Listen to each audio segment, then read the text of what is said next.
Good morning and welcome to Julie's Jangles. I'm Julie from the Coaching Den for Life. And it's Wednesday, the 13th of January. A reminder for you and a reminder for me, 2021. First and foremost, don't forget, if you are in Conway or Denbighshire, Wales at the moment, the Business Resilience Fund opens today, the Economic Resilience Fund. So please do, if you're in the tourism sector and supporting sectors, please get your application in. I want to talk, because all this week we've been talking about anxiety and stress, panic attacks, and just giving some pointers as to how you can help yourself. For me today specifically, I wanted to look at autistic anxiety, because autistic people, when I was researching it years ago about how to help, I wasn't aware of all the sensorial demands that go with being autistic. So not only is there our normal anxieties that we have, but anxieties which they come about because of sensorial overload. Give me a hi if you're online, say hello to me. So sensorial overload. So it could be in a room with very, very bright lights. It could be hearing sensitivity. It could be change. It could be something that you're wearing that doesn't feel comfortable. Specific smells and tastes. Now, imagine if you don't actually even understand how you feel sometimes, or why you do the things that you do. So for me, hearing sensitivity, I never ever realised how much that affected me, which is why I like to have silence. If I'm working, I can't have background music on. My biggest discovery, which helped, was noise cancelling earphones. So actually going out and about, it could be that you get yourself some noise cancelling earphones. Good morning, Keris. How are you, darling? Reducing demands, looking at the autistic person, get to know them, and especially young teenagers as well, teenage girls who may not have been diagnosed. So I can recognise when one of my girls the anxiety is starting to build for her or for them. I look at the body language, and then sometimes we can intervene before it becomes an absolute overload. Morning, Tracy. I managed to catch you this morning. How are you, darling? Oh, loving my top. I went out when I got my tattoo done and I got lots of backless tops. There we go. Who's here? Okay, drowning in things to do. No way I can get my life. My list down to 5. I think really it's, and that just creates anxiety itself, doesn't it, Keris? It's doing the things that will give you the most outcome. So if you get your list down to 5, for instance, I always do it. I write down everything. Then I look at what I can delegate and how that can help me move forward. So if I do one part of a task and then I can go, right, okay, hand that over to somebody else, that reduces my anxiety. I can't cope without a list. I actually have to have a list for everything that I do that day. It's absolutely crazy. And in that list, it includes having my breakfast, taking a break for lunch, going for a walk, because if I don't write it down, I don't do it. It just becomes focused. So going back to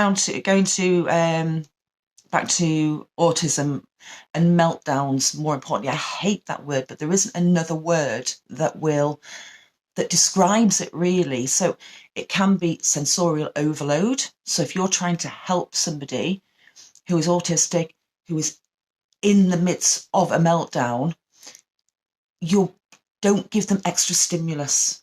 The best thing you can possibly do is sit by them. Don't touch them, don't talk to them, just be there. And if you're feeling overwhelmed because of the meltdown and because of how the person is reacting, then remove yourself, because they don't need somebody else there giving them added stress. And it can take time. What I found helps as well is I have lists, and like you, I prefer no noise. Yeah, it just distracts me and it gets me really, really irritated. What I found before I understood what an autistic meltdown was, I actually, and many people say this, it's like somebody having a tantrum, but it's so different. The person isn't in control of it. They may not even be aware, that they're going into that state, because it can escalate over a period of time. So if you think of a young girl certainly hitting hormones going into school, the environment in the schools is awful, because you've got light, you've got noise, you've got hundreds of children, especially high school. If you think back to primary school, our young children, they're in one classroom, they have one teacher, or that teacher comes into them. As soon as they then go forward into high school, they're having to navigate going to different classrooms, walking in busy corridors. And I've had many a discussion with our high school into how they can help. It's even things like if you get a supply teacher coming in, let the young people know. Anything we can put into place will help any child, not just autistic children. Having a space that is safe for them, that is calming. When we ran mobile creches, it could be even as simple as putting a tent in the room where a child can go into, giving them fidgets. So if there's stimming going on, that they can deregulate that emotional overload. Reducing demands, that's massive. We don't realise how many demands we put on our young children. And even if you think about, say, a morning before you go to school, and this is something, again, that hadn't occurred to me. So, I'd be saying, right, come on, get up, get dressed, come and have your breakfast. Have you got your school bag ready? Is everything in there? Put your shoes on. And when I think back to that, we had to change a lot of our routines. We have to trust the young person that they will learn how to regulate their emotions. Morning, Stephen. Good to listen to you. Thank you for coming on. Thank you, everybody, for coming on. I did realise something yesterday as well, because I got a bit agitated. My Wi-Fi wasn't working and I was late coming on. I think it was Stephen, bless his heart, that actually came on to watch. But I do know that actually getting on at 9:30 in the morning is really, really important. So helping to reduce anxiety if you've got an autistic teenager, and I do specifically look at females because of late diagnosis, because females learn to mask, they are more social, but that can increase, having to learn how to be social, having to learn what other people mean. If you can't read faces, if you don't understand why people do what they do, you physically have to learn that, and that increases anxiety. A little bit of research I also did around this. Now, it's not proven, but there was some suggestion that the amygdala in the base of your brain in autistics is larger, therefore produces more cortisol, therefore increases anxiety. And so it's a physiological side of things as well. Now, I say I don't know whether that's true or not. It was a piece of research that I read. It makes sense, but is it the environments? Is it the environments that we're not adapting? Tracy, I just want to pop in. Are you applying for your economic resilience grant this morning? That opens today for the tourism trade. I'm sure you're aware of it, but I just wanted to give a quick reminder because days just go one into another. So just to recap, if you're with somebody that is having a meltdown, that is overwhelmed, be by them, support them, don't touch them, don't speak to them, please don't ask them questions. They can't respond when they're in that situation. Give them time afterwards. It's exhausting. It's exhausting when you've gone through all of that. It's very much like if you've had a panic attack, which we talked about on Monday. It's exhausting afterwards. So give them time. Let them do what they need to do to self-regulate. Now, you could be with somebody that is, their way of self-regulating is banging their head against a wall. Now, that looks really scary, but they're not doing that to hurt themselves. They're just trying to find that space where they are, and that needs that physical. It could be, stimming. It could be that you'll be with a young person that's hitting themselves. And when you're on the outside, it is scary. So just sit with them. Just be there. If you can't, make sure they're safe and then just leave the room. Okay? Try and reduce your demands. Think about what you're asking that young person to do all the time and reduce the demands. Teach them step by step so that you have to have the faith that they will do what they need to do without us reminding them. If you're a teacher, if you're in schools, look at the environment. What can you do to help? Can you let that young person leave the classroom earlier so they're not overfaced with hundreds of children going down a corridor? Can you tell them in advance, look, this is the supply teacher coming in. This is a photograph of them.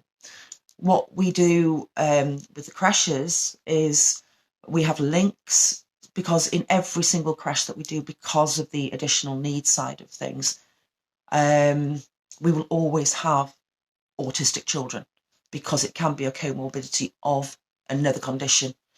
So before a creche, we send photos, there's links. These are the staff that are coming so you can see.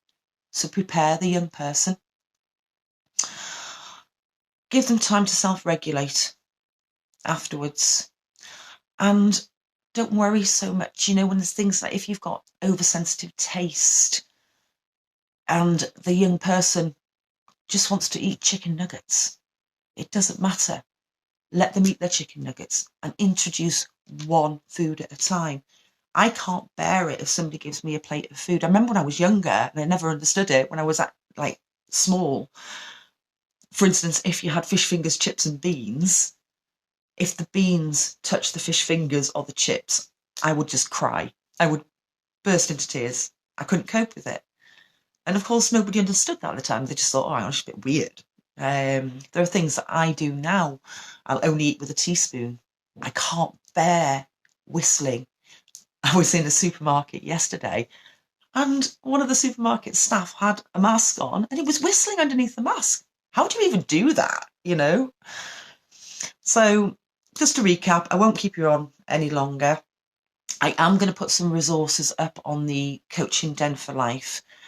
Certainly links towards the pathological demand avoidance site, which I find is incredibly helpful. So just stay calm. Try, get to know the autistic person that you're with. Look at their body language, what's happening with them. Can you tell their anxiety is rising? Are they fidgeting? Is their leg going? How can you calm that environment down? What advice can you give them? Speak to the schools, give them the advice. They may listen, they may not. I think a lot of people are now looking at environments, and these environments are good for everybody. Calming environments, that's what we try and create at home. So I hope that's been helpful. If you'd like to ask any specific questions, please message me. I'm more than happy to help. If you know a parent who is struggling at the moment, is struggling especially with lockdowns, and they need a little bit of help, please point them in my direction. I'm always happy to have a conversation with them and share my experiences and the knowledge that I've gained. So I'm Julie from the Coaching Den for Life, purveyor of positivity. Again, I can't say that. Purveyor of positivity, sharer of smiles, and I'm here to help. So pop along to my site, share the videos, give me a comment, and thank you ever so much, everybody, for popping on today. I'm going to go and sort out my economic resilience grant, but Keris, I'm not actually. I'm going to delegate that one and get on with the rest of my day and the rest of my list. And if you don't complete your list, don't stress about it. Just do what you can and be kind to yourselves. We're always moving forward, a step at a time. Take care, everybody. Mwah. Much love. Have a great day. Bye.